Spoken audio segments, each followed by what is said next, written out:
Les myomes, on en parle avec toi, docteur Yvette. Il y a trop de spéculations autour de cette maladie ou une malformation, je ne sais pas, les myomes.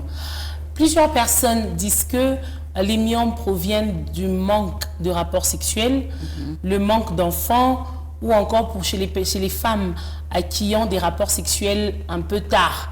Par exemple, une femme qui se marie à l'âge de 30 ans, 32 ans sans rapport sexuel, donc une femme qui s'est préservée, elle a la facilité de développer les myomes. Et du coup, à un moment, c'est comme qui dirait les femmes se pressent pour devenir actives sexuellement bien avant, question d'éviter les myomes. Alors, d'une manière claire, c'est quoi les myomes et quelles sont les causes de myomes? Alors déjà, vous devez savoir qu'un utérus, ce qui m'a été dit quand j'étais étudiante, c'est que un utérus qui ne conçoit pas, c'est console des myomes. Bon, ça n'engage que l'enseignant. Ah, ok. Il disait assez souvent, qui ne conçoit pas, se console des myomes. Ouais. Alors, est-ce que c'est vrai quand on n'a pas d'enfant ou qu'on n'a pas conçu, on est obligé d'avoir des myomes? Non. Les myomes, déjà, ce sont des masses qui se développent au niveau de l'utérus de la femme. Si je devais faire un petit rappel anatomique de l'utérus de la femme, c'est que l'utérus c'est un organe qu'on retrouve dans le pelvis de la femme, dans le bassin, qui a des parties et qui a principalement deux rôles. Le rôle de recevoir l'enfant pour qu'il se développe comme pendant la grossesse et le rôle de faire sécréter les règles.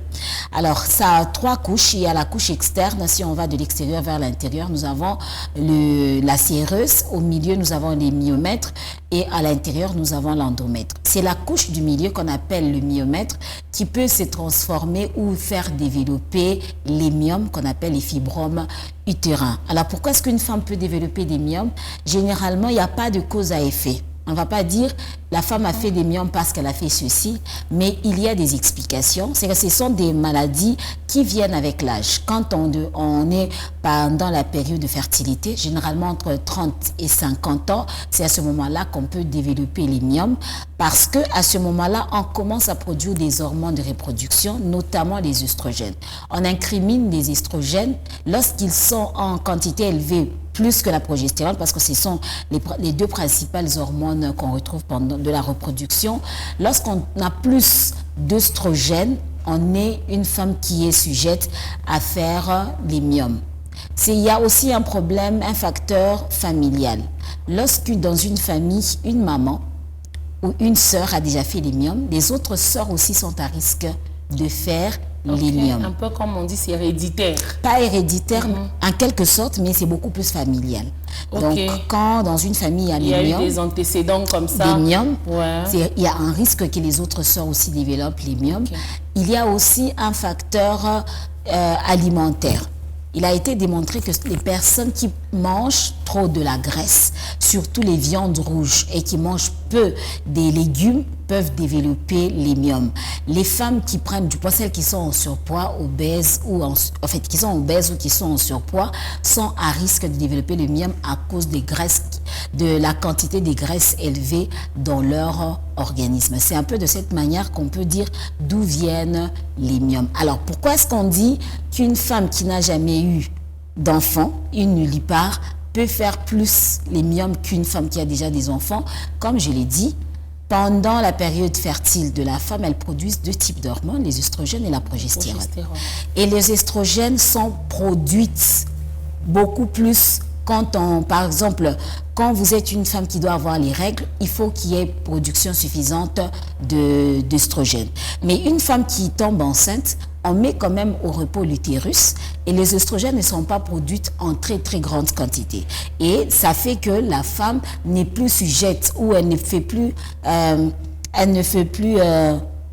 exposée aux estrogènes et donc le fait qu'elle tombe enceinte lui évite de faire les myomes. Mais celle qui ne tombe pas enceinte, chaque mois, elle est exposée aux estrogènes, son utérus est exposé aux estrogènes et voilà pourquoi elle peut faire plus les myomes que celle qui a déjà accouché. Y a-t-il un lien entre le manque de rapport sexuel et la présence des myomes? Parce que, comme je l'ai dit tout à l'heure, dans la société, on essaye de faire croire aux jeunes filles ou aux jeunes dames qui se préservent que ça peut favoriser, c'est parmi les facteurs favorisants des myomes. Si à tout moment tu dis aux garçons non, non, tu vas développer les myomes. Autant qu'un homme puisse commencer à partir chauffer là-bas pour que les myomes ne puissent pas apparaître. Chère dame, mieux pour vous de vous abstenir encore. Je dis toujours, il n'y a rien à perdre quand on s'abstient. Il n'y a pas de maladies qui viennent du fait qu'on s'abstient.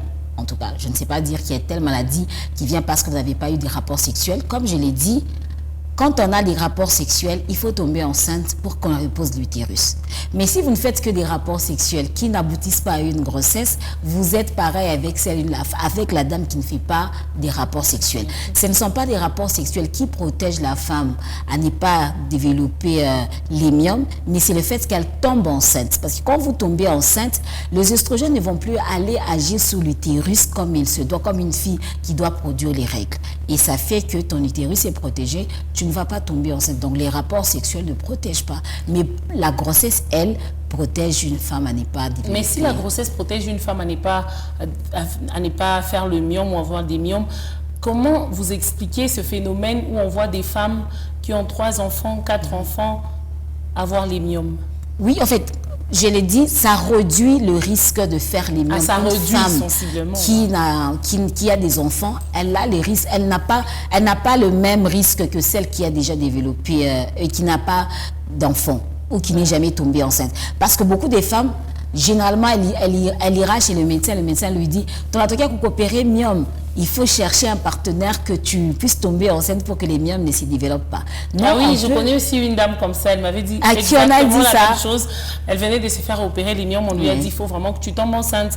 Donc, va forcer à ton chéri, même si tu n'as pas épousé, qu'il te mette d'abord enceinte, c'est une urgence. Non, il y a pas... Tu dois commencer à chercher la grossesse partout, parce qu'elle doit se protéger, oui. Oui, mais déjà, vous devez savoir que beaucoup de femmes ont des myomes.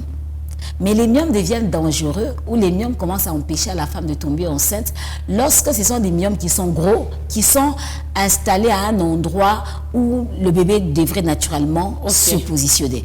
Aujourd'hui, il y a des femmes qui désirent par exemple la maternité, je ne réponds pas encore à ta question, qui désirent la maternité, elles vont te dire non, c'est manikuna myome, il faut opérer. Oui, tu peux avoir un myome, mais tous les myomes n'empêchent pas une femme de tomber enceinte. Tu peux avoir un myome qui est à l'extérieur de ton utérus. Tu peux avoir un myome qui est à l'intérieur de ton utérus, mais c'est un tout petit myome. Et ce tout petit myome ne va pas t'empêcher de tomber enceinte.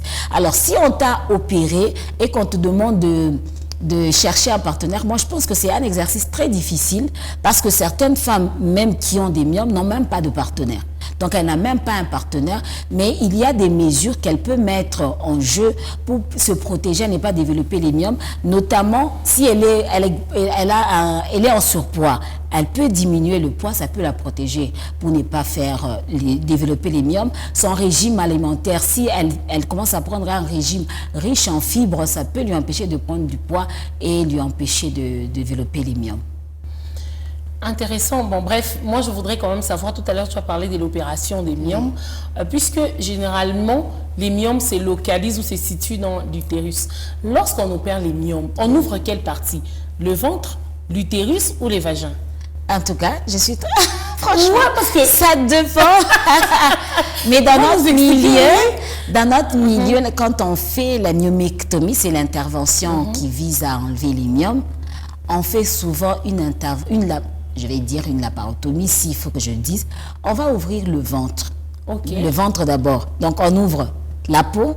On ouvre toutes les couches de la peau. On entre dans la cavité abdominale. Et puis, on va aller dans l'utérus. En fait, à partir du ventre. C'est à partir du ventre qu'on ouvre toutes les couches, on entre à l'intérieur. Et puis, c'est à partir de l'intérieur qu'on voit l'utérus.